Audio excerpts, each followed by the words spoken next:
हमारे साथ अखलाक के भाई जान मोहम्मद सैफ़ी और उनके वकील यूसुफ सैफ़ी हैं। हम इनसे पूरे अखलाक के मामले पर बात करेंगे कि किस तरह से आगे इसकी कानूनी कार्रवाई चल रही है।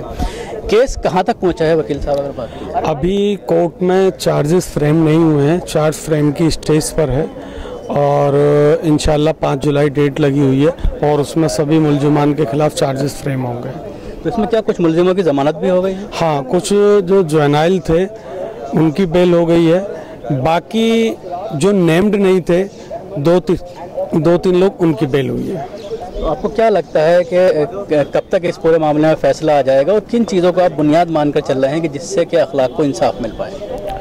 अखलाक का कत्ल हुआ है और कत्ल की सारी एविडेंस है, उनकी मेडिकल रिपोर्ट है, उनकी पोस्टमार्टम रिपोर्ट है, सारी चीज़ सब फाइल पर है, पूरी एविडेंस है। और जिस चीज़ का ये काउस लेटर एक्ट इन्होंने जो लगाया है बिल्कुल बेबुनियाद है। जिस गोश्त की ये बात करते हैं वो हमारे घर से बरामद नहीं है, घर से बाहर से बरामद है। सारी चीज़ ये है फाइल पर मौजूद है और जो फॉरेंसिक रिपोर्ट है उसको हमने एविडेंस का पार्ट नहीं माना। हमने एविडेंस का पार्ट माना है जो इनकी मेडिकल रिपोर्ट है, दानिश की जो मेडिकल रिपोर्ट है अखलाक की, वो एविडेंस का पार्ट है। ये एविडेंस का पार्ट नहीं है क्योंकि ये हमारे घर गोश्त बरामद नहीं हुआ। बाद में जिस तरह से पुलिस के जरिए केस दर्ज किया गया अखलाक के खिलाफ भी कि उन्होंने गौ हत्या की थी, तो उस पर क्या कहना? वो बिल्कुल झूठा और बेबुनियाद है, क्योंकि अगर ऐसा हुआ था, वो जो जिक्र कर रहे हैं कि वो वारदात कब हुई थी, वो वारदात अखलाक के मर्डर से पहले हुई थी, तो क्यों उन्होंने ये है कि कोर्ट में नहीं किया? अगर पुलिस स्टेशन पर उनकी एफआईआर दर्ज नहीं हुई थी तो कोर्ट में करते, उन्होंने कोर्ट में भी नहीं किया। ये सिर्फ दबाव बनाने के लिए, प्रेशर में लाने के लिए, ताकि ये किसी भी तरीके से डर जाएं और हमसे कंप्रोमाइज़ करें। उस केस की कोई कहीं तक कोई वैल्यू नहीं, कोई एविडेंस नहीं, बल्कि उस केस में ऐसा लगता है और उस केस में जो इन्होंने अपनी तहरीर दी है कोर्ट में 156(3) के तहत, उसमें ये सीधा सा जाहिर है वो कन्फेस कर रहे हैं, अखलाक मर्डर को वो कन्फेस कर रहे हैं। जान मोहम्मद साहब, जिस तरह से अभी आपने जिक्र किया कि जो गोश्त का टुकड़ा वहाँ से उठाया गया था वो भी काफ़ी देर बाद पुलिस आकर के जो उसने तहरीर में लिखा है कि उसमें जो टाइम दर्ज किया गया है उनकी अखलाक की पिटाई के काफ़ी देर बाद गोश्त वहाँ से उठाया गया, जिस तरह से एविडेंस में है, पेपरों में है। उसके साथ ही आपका ये कहना है कि जो लैब की बाद में जो रिपोर्ट आई है उसका कोई वजूद नहीं है? हाँ, मेरे भी वकील साहब ने जो बताया इसकी वही वजह है कि जो गोश्त हमारे यहाँ से मिला ही नहीं, जिस गोश्त से परिवार का किसी भी तरह का कोई लेना देना ही नहीं है। तो देखिए, वकील साहब ने भी बोला कि ये जो अपनी रिपोर्ट में लिखते हैं कि 25 तारीख दिन में 12:30 बजे उन्होंने अब मेरा नाम लिखते हैं, जबकि मुझे गाँव गए हुए भी 2 महीने हुए थे उस घटना से पहले कि जान मोहम्मद ने काउस लॉटिंग की।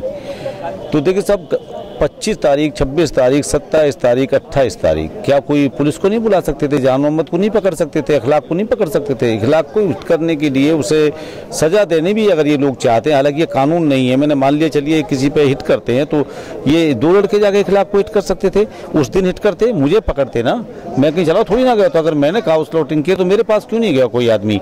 मुझे गाँव वालों ने अखलाक के मर्डर के भी, मैं काफ़ी दिन बाद तक, जब तक गाँव ने फैमिली ने गाँव नहीं छोड़ा, मैं वहीं रहा हूँ।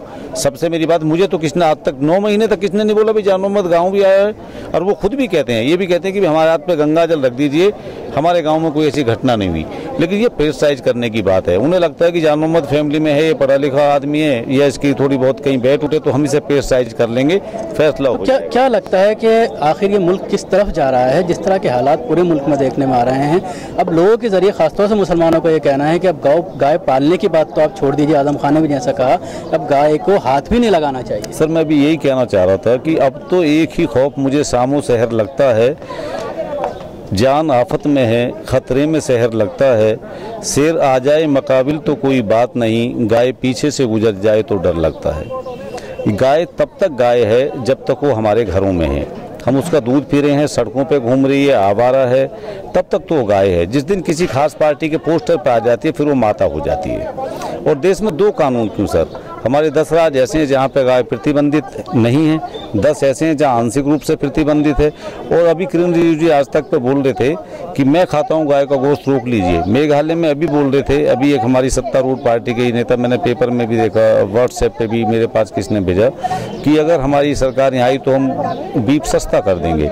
तो सब ये 2 गुला करैक्टर है, यानी कि देश में। ये बात आप बीजेपी की बात कर रहे हैं, बीजेपी के आने के बाद ये सारा कुछ हो रहा है, लेकिन अखिलेश सरकार की अगर हम बात करते हैं तो उसमें भी कहीं ना कहीं आप लोगों को इंसाफ नहीं मिल रहा। नहीं, देखिए इंसाफ की बात तो कोर्ट की होती है। अब जो हमारा मुकदमा है कोर्ट में है। जिस तरह से आरोपी को बाकायदा तिरंगे में, एक जो मर गया था उसको तिरंगे में बाकायदा अंतिम संस्कार किया गया, उसके बाद मुआवजा दिया गया अखिलेश सरकार के जरिए, तो उस पर क्या कहेंगे? सर ये मेरा विषय नहीं है, ये गवर्नमेंट का विषय है। तिरंगे में लिपटा देश की झंडे की तौहीन हुई है, उसकी इज्जत बढ़ी, ये तो प्रशासनिक अधिकारी वहाँ मौके पे थे, ये उनका काम था। इस बारे में मैं क्या कह सकता हूँ, ये तो सारा देश देख रहा था। देश को कहना चाहिए, आपको कहना चाहिए कि भाई ये अगर एक तिरंगे के पे कहीं मुस्लिम आदमी के द्वारा वैसे कहीं पैर भी पड़ जाए तो देश का अपमान होता है।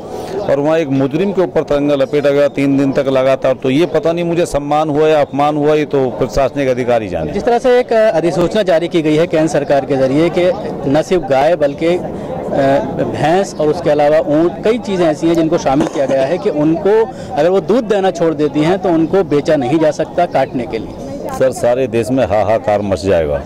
10 रुपये किलो भूसा आता है, आदमी इसीलिए पशु खरीदता है। मैं भी पशु पाले हैं कि वो दूध देता है। अगर मेरे बच्चों का काम चलेगा तो मैं दूध में से जो बेच रहा हूँ 150 रुपये गाय के लिए, भैंस के लिए भी खिलाऊंगा। जब वो कुछ देगा ही नहीं तो लास्ट ये होगा कि पशु को आदमी बेचता ही है। अगर नहीं बिकेंगे तो उनके घर में सड़के मरेंगे, वो भूखी मारेंगे। गौशाला लेके जाएंगे तो गौशाला वाले पहले पैसे लेंगे वहाँ रखने के लिए, वो भी तो पैसे लेते हैं ना। तो ये तो सारा देश मुसीबत में आ जाएगा सर। और जहाँ तक गोश्त खाने का मामला है, चाहे वो गाय का हो भैंस का हो, गाय का तो गोश्त कोई मुसलमान खाता नहीं। मैं नहीं मानता कि जिससे किसी की 70% माइनॉरिटी की भावना जुड़ी हुई है, कोई मुसलमान ऐसा काम क्यों करेगा? उसे क्या है, उसे खाने के लिए बकरा है, मुर्गा है और बतेरी चीज़ें, क्यों वो कोई ऐसा विवाद क्यों पैदा करेगा कि भाई वो गाय खाए? वो तो नहीं चाहेगा कभी भी ऐसा, ना ही इस्लाम धर्म में कोई गाय के बारे में ऐसी बात कही गई है कि आपको उम्मीद है कि कोर्ट से आपको इंसाफ मिलेगा? देखिए सर, कोर्ट के बारे में मैं इतना जानता हूँ, मेरा कभी कोर्ट से वास्ता नहीं पड़ा कि जो आदमी जज की कुर्सी पर बैठता है उसे वकील भी अदर्स आदमी माई लॉर्ड कहते हैं, मेरे भगवान का दर्जा दिया है जज को आम जनता ने, देश ने। तो मैं समझता हूँ कि उस कुर्सी की गरिमा तो बनाए रखती है अदालत। और आज अगर किसी आदमी को किसी कहीं विश्वास है तो वो कोर्ट पे है।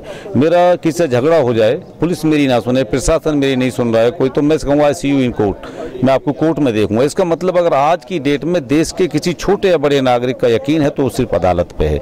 और मुझे भी कोर्ट पे पूरा विश्वास है कि हमें पूरा अच्छी तरह कोर्ट के द्वारा न्याय मिलेगा। शुक्रिया। ये थे जान मोहम्मद साहब और यूसुफ साहब जो वकील हैं अखलाक के। ये तफसील से बता रहे हैं कि किस तरह से पूरा मामला ये कोर्ट के अंदर चल रहा है और इन्हें उम्मीद है कि कोर्ट से इंसाफ इनको ज़रूर मिलेगा।